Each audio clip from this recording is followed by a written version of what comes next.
ರಾಮದೇವ್ರ ಹನುಮಂದಿರು ಭೇಟಿಯಾಗಿದ್ದ ಜಾಗ ಕಠಿಣವಾದ ತಪಸ್ಸನ್ನು ಆಚರಣೆ ಮಾಡ್ತಾ ಇದ್ದಾರೆ ಗುರುಗಳು. ಬಿಸಿಲು, ಮಳಿ, ಗಾಳಿ ಯಾವುದನ್ನೂ ಲೆಕ್ಕಿಸದೇನೆ ಒಳಗಡೆ ತೇಜೋ ರೂಪದಿಂದ ಕುತ್ಕೊಂಡು ಈ 9 ಗುರುಗಳ ಸ್ಮರಣೆಯನ್ನು ಮಾಡಿದ್ರೆ ಸಾಕು, ಪರಿಹಾರವಾಗಿ ಎಲ್ಲ ವಿಧವಾದ ಅಭಿಷ್ಟ ಲೌಕಿಕವಾದ ತಾಪತ್ರಯ, ಎಲ್ಲ ವಿಧವಾದ ತಾಪತ್ರಯಗಳಿದ್ದಾಗ ಅವರು ಫಲವನ್ನು ಪಡೆದು ತಮ್ಮ ಜೀವನದಲ್ಲಿ ಅತ್ಯಂತ ಹರ್ಷದಿಂದ ಇದ್ದಿದ್ದು ನಾವು ಕಾಣ್ತಾ ಇದ್ದೇವೆ.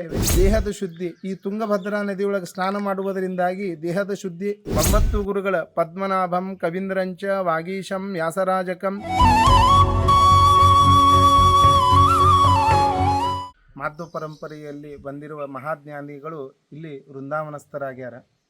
ಮೊದಲೇದ್ದು ಪದ್ಮನಾಭ ತೀರ್ಥರು, ಅವ್ರ ತರುವಾಯ ಕವೀಂದ್ರ ತೀರ್ಥರು, ಆಮೇಲೆ ವಾಗೀಶ ತೀರ್ಥರು, ರಘುವರ್ಯ ತೀರ್ಥರು, ವ್ಯಾಸರಾಜ ತೀರ್ಥರು, ಶ್ರೀನಿವಾಸ ತೀರ್ಥರು, ರಾಮತೀರ್ಥರು, ಸುಧೀಂದ್ರ ತೀರ್ಥರು, ಗೋವಿಂದ ಒಡೆಯರ್ ಅಂಥೇಳಿ 9 ಯತಿಗಳು ನೆಲೆಸಿರುವ ಸ್ಥಳ.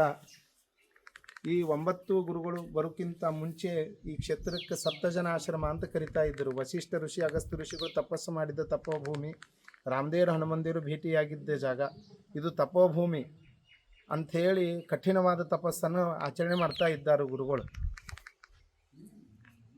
ಬಿಸಿಲು, ಮಳಿ, ಗಾಳಿ ಯಾವುದನ್ನೂ ಲೆಕ್ಕಿಸದೇನೆ ಒಳಗಡೆ ತೇಜೋ ರೂಪದಿಂದ ಕುತ್ಕೊಂಡು ಭಕ್ತರ ಅಭಿಷ್ಟವನ್ನು ಅವರು ಸಂಪೂರ್ಣ ಮಾಡ್ತಾ ಇದ್ದಾರೆ, ಅವರಿಗೆ ಅನುಗ್ರಹವನ್ನು ಮಾಡ್ತಾ ಇದ್ದಾರೆ.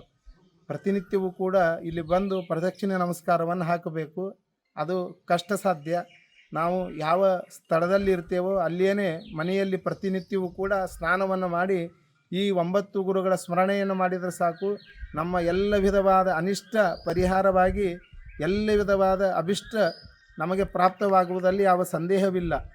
ಯಕ್ಕರೋ ತತ್ರ ಸಂದೇಹಂ ಸಯಾತಿ ನರಕಂ ಧ್ರುವಂ ಹೇಳಿದಂತೆ ಗುರುಗಳ ಮೇಲೆ ನಾವು ವಿಶ್ವಾಸವನ್ನು ಬಿಟ್ಟರೆ ಯಾದೃಶಿ ಭಾವನಾ ಯಸ್ಯ ಸಿದ್ಧಿರ್ಭವತಿ ತಾದೃಶಿ ಅಂತ ಹೇಳಿದಂತೆ ಎಲ್ಲ ವಿಧವಾದ ಫಲವನ್ನು ಪಡಿತೇವಂದೆ.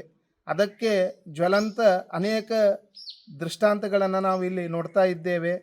ಅನೇಕ ಭಕ್ತಾದಿಗಳಿಗೆ ಮಾನಸಿಕವಾದ ಲೌಕಿಕವಾದ ತಾಪತ್ರಯ, ಎಲ್ಲ ವಿಧವಾದ ತಾಪತ್ರಯಗಳಿದ್ದಾಗ ಇಲ್ಲಿ ಬಂದು ಪ್ರದಕ್ಷಿಣೆ ನಮಸ್ಕಾರವನ್ನು ಮಾಡಿದಾಗ ಅವರು ಫಲವನ್ನು ಪಡೆದು ತಮ್ಮ ಜೀವನದಲ್ಲಿ ಅತ್ಯಂತ ಹರ್ಷದಿಂದ ಇದ್ದಿದ್ದು ನಾವು ಕಾಣ್ತಾ ಇದ್ದೇವೆ. ಮನುಷ್ಯನಿಗೆ ಬೇಕಾದಿದ್ದೇನು?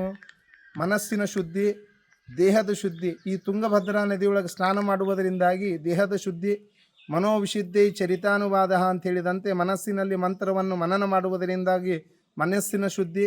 ಮಂತ್ರಗಳನ್ನು ಗಟ್ಟಿಯಾಗಿ ಉಚ್ಚಾರಣೆ ಮಾಡುವುದರಿಂದ ವಚನದ ಶುದ್ಧಿ, ಆ ತ್ರಿಕರಣ ಶುದ್ಧಿ ಈ ಸ್ಥಳದಲ್ಲಿ ಅಧಿಕವಾಗಿ ಆಗ್ತದಂತ ಈ ರೀತಿಯಾಗಿ ತಿಳಿಸ್ತಾ ಈ ಕ್ಷೇತ್ರದಲ್ಲಿ ಬಂದು 9 ಗುರುಗಳ ಪದ್ಮನಾಭಂ ಕವೀಂದ್ರಂಚ ವಾಗೀಶಂ ವ್ಯಾಸರಾಜಕಂ ರಘುವರ್ಯಂ ಶ್ರೀನಿವಾಸಂ ರಾಮತೀರ್ಥಂ ತಥೈವ ಚ ಶ್ರೀ ಸುಧೀಂದ್ರಂಚ ಗೋವಿಂದಂ ನವವೃಂದಾವನಂ ಭಜೆಯಂತ ಈ ರೀತಿಯಾಗಿ ಪ್ರತಿನಿತ್ಯವೂ ಈ ಸ್ತೋತ್ರವನ್ನು 10 ಬಾರಿ ಜಪ ಮಾಡುವುದರಿಂದಾಗಿ ನಮಗೆ ಎಲ್ಲ ವಿಧವಾದ ಸೌಖ್ಯವನ್ನು ನಾವು ಹೊಂದುವುದಕ್ಕೆ ಸಾಧ್ಯ ಅಂತ ಈ ರೀತಿಯಾಗಿ ಹೇಳಿ ಮಾತನ್ನು ಮುಗಿಸ್ತಾ ಇದ್ದೇನೆ. ಹರೇ ನಮಃ.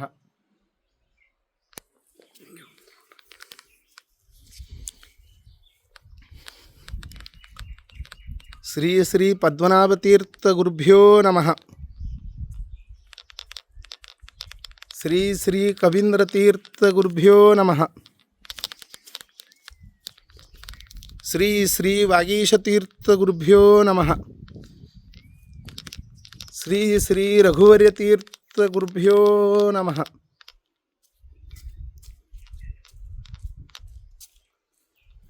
ಶ್ರೀ ವ್ಯಾಸತೀರ್ಥ ಗುರುಭ್ಯೋ ನಮಃ. ಶ್ರೀ ಶ್ರೀನಿವಾಸತೀರ್ಥ ಗುರುಭ್ಯೋ ನಮಃ. ಶ್ರೀ ರಾಮತೀರ್ಥ ಗುರುಭ್ಯೋ ನಮಃ.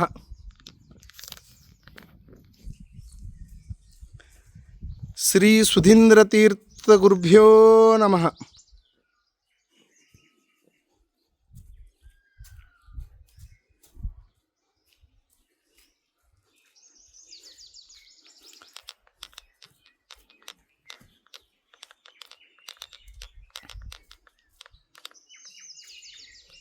ಶ್ರೀ ಗೋವಿಂದ ಒಡೆಯಾಯ ನಮಃ. ಹರೇ ನಮಃ.